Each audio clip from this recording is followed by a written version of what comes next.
Baik, perkenalkan nama saya Nurul Maulidania Putri dengan nomor NPM 235001065.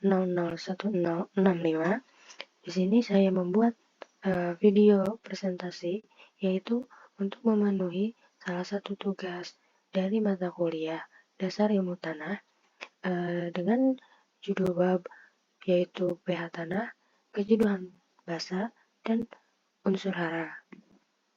Baik, langsung saja ke materi yang pertama. Materi yang pertama yaitu adalah definisi pH tanah dan skala pH tanah. Nah, definisi dari pH tanah didefinisikan sebagai logaritma negatif dari konsentrasi ion hidrogen. pH tanah merupakan tingkat keasaman atau kebasaan suatu benda yang diukur dengan skala pH antara 0 hingga 14. Nah, pH tanah ini dianalisis dengan menggunakan metode pH meter. Kemudian, definisi dari skala pH tanah yaitu skala pH tanah digunakan untuk menyatakan tingkat keasaman atau basa yang dimiliki oleh suatu zat, larutan, atau benda. pH normal memiliki nilai yaitu 7. Sementara bila nilai pH kurang dari 7, itu menunjukkan zat tersebut memiliki sifat yang basa. Sedangkan jika nilai pH lebih dari 7, itu menunjukkan sifat asam. Oke, yang selanjutnya yaitu materi tentang hubungan pH tanah dengan jenis tanaman. Nah, hubungan antara pH tanah dengan jenis tanaman yang dapat tumbuh yaitu dengan mengetahui kadar pH di dalam tanahnya. Apabila mengetahui kadar pH dalam tanah tersebut, para petani ini dapat menentukan tanaman apa yang cocok ditanam atau dibudidayakan. Karena setiap tanaman itu memiliki karakteristik kebutuhan kadar pH yang berbeda-beda. Nah, misalnya yaitu pada tanaman asam. Tanaman asam ini contohnya seperti blueberry yang lebih suka tanah yang sedikit asam. Sementara tanaman yang tanahnya itu sedikit basah itu contohnya adalah lobak. Nah, itu adalah salah satu contoh tanaman yang harus memiliki kadar pH tanah yang asam dan yang basah. Nah, jadi untuk memilih tanaman yang tepat sangat penting untuk kita untuk memahami pH tanah dan preferensi tanaman yang akan ditanam. Baik, untuk slide yang berikutnya yaitu tentang dampak perubahan pH dengan tanaman. Nah, perubahan pH tanah ini dapat berdampak pada tanaman, yaitu yang pertama adalah ketersediaan nutrisi. Nah, pH tanah yang ekstrim dapat menghambat ketersediaan nutrisi esensial bagi tanaman, seperti nitrogen, fosfor, dan kalium. Nah, hal ini dapat menghambat pertumbuhan dan perkembangan tanaman. Kemudian yang kedua adalah toksisitas logam berat. Kenapa pH tanah yang rendah dapat meningkatkan ketersediaan logam berat seperti aluminium dan mangan yang dapat menjadi toksik bagi tanaman yang menghambat pertumbuhan akar. Kemudian yang ketiga adalah aktivitas mikroba dalam tanah. Perubahan pH ini dapat mengaruhi aktivitas mikroba tanah yang penting untuk dekomposisi bahan organik dan siklus nutrisi tanaman tersebut. Yang keempat yaitu efek indirek terhadap penyakit dan hama. Nah, perubahan tanah juga dapat memengaruhi kepekaan tanaman terhadap penyakit dan hama, karena dapat mengubah keseimbangan mikroorganisme tanah yang berperan dalam mengendalikan patogen tersebut. Nah, kemudian yang terakhir, pengaruh terhadap air tanah. Nah, perubahan pH tanah juga dapat memengaruhi kualitas air tanah dan kemampuan tanaman untuk menyerap air dan nutrisi yang akan diserapnya. Nah, mengoptimalkan pH tanah sesuai dengan kebutuhan tanaman itu adalah kunci untuk meningkatkan produktivitas dan kesehatan pada tanaman tersebut. Nah, untuk yang selanjutnya yaitu hubungan kejenuhan basah dengan pH tanah. Nah, hubungan kejenuhan basah dengan pH tanah ini pada umumnya yaitu bersifat positif, yaitu semakin tinggi pH, maka kejenuhan basah tanah juga semakin tinggi. Begitu juga sebaliknya. Maksudnya yaitu apabila kejenuhan basah yang tinggi itu cenderung menyebabkan pH tanah uh, yang lebih tinggi atau lebih basah karena konsentrasi ion hidroksida tersebut lebih tinggi dibandingkan dengan ion hidrogen.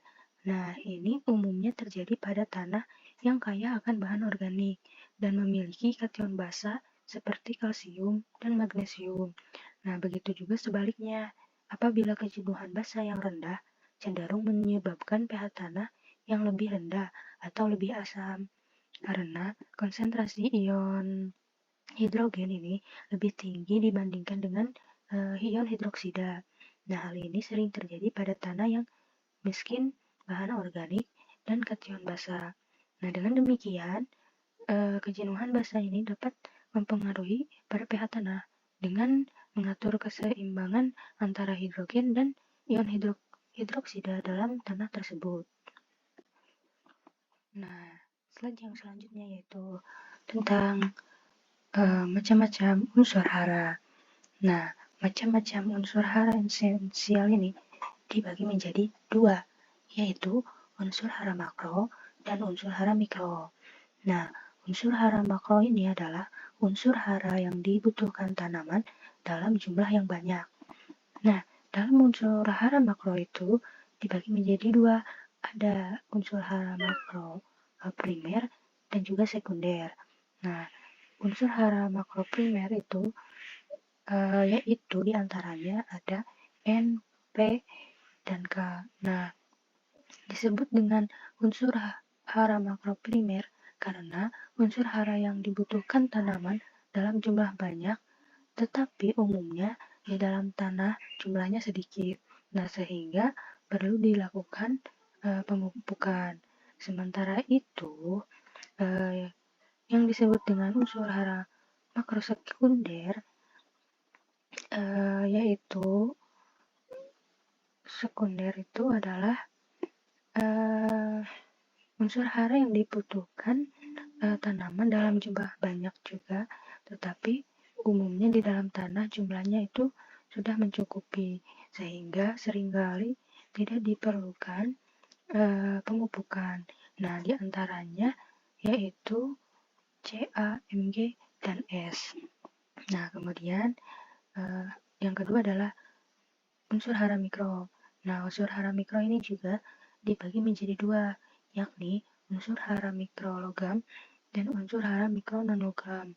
Nah, yang termasuk kepada unsur hara mikro logam adalah diantaranya besi, Fe, seng, Zn, mangan, Mn, tembaga, Cu, dan molybdenum, Mo. Kemudian, yang termasuk pada unsur hara mikro non-logam yaitu ada klor, Cl, dan boron B. Nah, barusan kita sudah menyebutkan beberapa macam unsur hara. Untuk yang selanjutnya masih sama berkaitan dengan unsur hara yaitu fungsi dari unsur hara tersebut. Nah, banyak sekali itu fungsi dari unsur hara yang banyak tadi. Nah, khususnya untuk unsur hara makro ini memiliki peran dalam proses pembentukan zat hijau daun atau klorofil, sehingga zat hijau daun, magnesium juga memiliki peran dalam pembentukan karbohidrat, lemak, dan senyawa minyak untuk memenuhi kebutuhan tanaman tersebut. Nah, untuk fungsi unsur hara mikro adalah yang pertama itu sebagai penyusun jaringan pada tanaman. Nah, yang kedua yaitu sebagai katalisator atau stimulan. Nah, yang ketiga, fungsi unsur hara mikro yaitu untuk mempengaruhi proses oksidasi dalam reduksi tanaman. Yang terakhir yaitu membantu mengatur kadar asam. Nah, untuk materi yang selanjutnya yaitu tentang penggunaan alat pH meter. Nah, penggunaan alat pH meter ini sebenarnya sangat gampang. Yang pertama itu ambil sampel tanah dari area lahan yang akan kita uji. Nah, pastikan untuk mengambil sampel ini dari kedalaman sekitar 10 sampai 15 cm di bawah permukaan tanah. Kemudian, bersihkan sampel tersebut dari bahan seperti batu, daun, atau akar. Nah, yang selanjutnya, campurkan sampel tanah ini dengan air dalam wadah yang bersih. Nah, kemudian biarkan campuran larutan ini meresap selama beberapa waktu. Setelah itu, setelah larutan tanah air stabil, masukkan alat pH meter ini ke dalam larutan tersebut. Pastikan alat ini sepenuhnya terendam dalam larutan tanah air dan tidak terhalang oleh material lain. Kemudian, biarkan pH meter ini berada dalam larutan tanah air selama beberapa saat hingga pembacaan pada angka tersebut stabil. Nah, yang selanjutnya yaitu saatnya kita membaca nilai pH pada layar pH meter setelah pembacaan stabil. Pastikan untuk mencatat hasil tersebut. Setelah penggunaan ini, bersihkan alat pH meter ini dengan hati-hati menggunakan air bersih atau larutan pembersih. Nah, pastikan menyimpan pH meter ini dengan baik setelah digunakan. Nah, baik, untuk yang slide selanjutnya adalah pengambilan sampel tanah dan pengujian pH. Sebenarnya sudah dijelaskan pada slide yang sebelumnya. Tidak jauh berbeda, sama saja sebenarnya. Nah, cara pengambilan sampel tanah dan pengujian pH ini, yang pertama itu mengumpulkan jumlah tanah dari area pengujian tersebut. Kemudian disarankan untuk mengambil setidaknya 2 sampel per pengujian. Nah, ambil sampel yang homogen. Setelah itu, timbang 1 unit tanah tersebut. Kemudian tambahkan air ke dalamnya. Nah, aduk sampel tersebut selama 30 detik. Kemudian, diamkan selama 15 menit. Setelah itu, setelah didiamkan selama 15 menit, saring cairan ke dalam cangkir yang bersih. Kemudian aduk kembali, lalu ukur dengan aduan pH meter. Nah, setelah itu pegang elektroda dalam sampel minimal 1 menit sebelum pembacaan. Nah, kemudian keluarlah pH dalam tanah tersebut. Next, yaitu tentang penggunaan pupuk pada tanaman. Nah, penggunaan pupuk pada tanaman ini sangat banyak.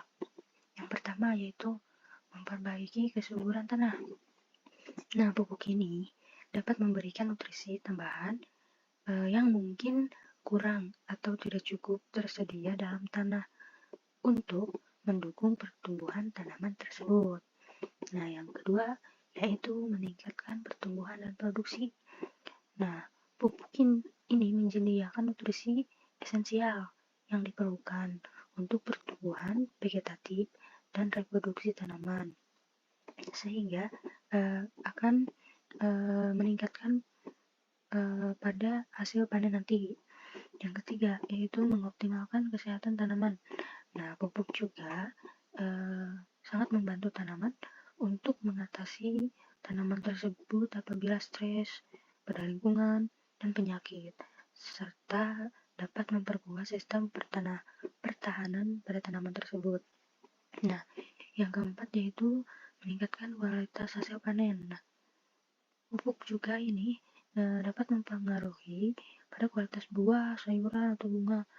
Nah, dengan cara meningkatkan kandungan nutrisi atau sifat organoleptiknya, sehingga nanti para petani akan menghasilkan kualitas hasil panen yang baik. Nah, yang kelima yaitu mengatur keseimbangan nutrisi. Nah, pupuk juga dapat digunakan untuk mengatur keseimbangan nutrisi dalam tanah, terutama jika ada kelebihan atau kekurangan nutrisi tertentu dalam tanah tersebut. Nah, yang keenam yaitu mendukung pertanian berkelanjutan. Nah, pupuk organik ini dapat meningkatkan kandungan bahan organik dalam tanah. Nah, sehingga dapat meningkatkan kapasitas tanah untuk menyimpan air dan nutrisi, serta akan mengurangi risiko pencemaran lingkungan. Nah, yang terakhir yaitu pemulihan tanah terdegradasi. Nah, pupuk dapat digunakan sebagai bagian dari upaya rehabilitasi tanah yang telah terdegradasi akibat erosi dan kekurangan nutrisi atau pencemaran kimia. Nah, itulah penggunaan pupuk pada tanaman. Baik, untuk yang materi terakhir yaitu tentang praktik konservasi tanah. Nah, praktik konservasi tanah yang dapat mempengaruhi pada pH. Nah, ada beberapa metode, yaitu 3. Yang pertama ada metode vegetatif, kemudian metode mekanik, dan metode kimia. Nah, metode vegetatif ini merupakan cara konservasi yang menggunakan tanaman untuk mengurangi daya tumbuk antara air hujan dengan tanah. Jadi, air hujan ini tidak langsung menabrak jatuh pada tanah, melainkan si air ini akan terserap dahulu oleh akar tanaman. Nah, yang kedua ada metode mekanik. Nah, metode mekanik ini merupakan cara konservasi dengan menerapkan perlakuan fisik terhadap tanah guna mengurangi aliran permukaan air. Nah, contoh pada metode mekanik ini yaitu pembuatan saluran air seperti parit, irigasi, waduk, dan sejenisnya. Kemudian untuk yang terakhir adalah metode kimia. Nah, metode kimia ini merupakan cara konservasi yang menggunakan tambahan bahan kimia. Salah satu contohnya adalah melakukan atau menggunakan pupuk kompos untuk meningkatkan stabilitas pada tanah. Nah, demikian dari hasil presentasi saya. Mohon maaf apabila banyak kekurangan atau kesalahan kata. Terima kasih.